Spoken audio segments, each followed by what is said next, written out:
This is Farming Smarter. Welcome to our field site. I'm Mike Gretzinger, the research coordinator, and I'm here at the crop sequencing study. This is the brainchild of Dr.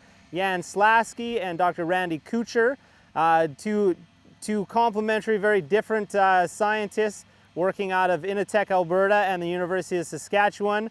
And what we're doing today is we're setting up the second year of our sequence. So the first year we went in, we've got 9 crops. We've got wheat, barley, and durum for cereals. There's canola, dry beans, quinoa, hemp for specialty crops, and I feel like I'm missing one. So what we've done is we've got some big blocks, much bigger than our normal research plots in the background, and we've set up a first year of stubbles. And what the seeding crew in the background is doing is they're going through. We've been going all day today. We're gonna try and get as much of this seeded as we can. And what we're doing is we're seeding perpendicular now. We're seeding long strips across last year's stubble.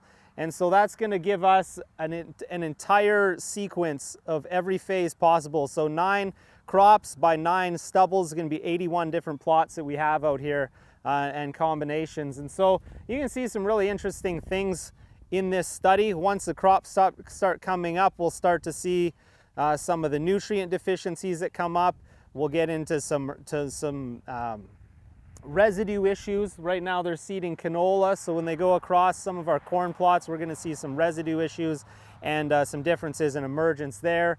And then once we get into spraying, we're gonna run into some trouble with quinoa and hemp and some of the previous crops with what we can do on an in-crop application with a limited herbicide portfolio, as well as some problems that we may have with residual cropping. So this is a really interesting study, and there's quite a bit of different layers going on here, and so it's going to be really exciting to see how it turns out.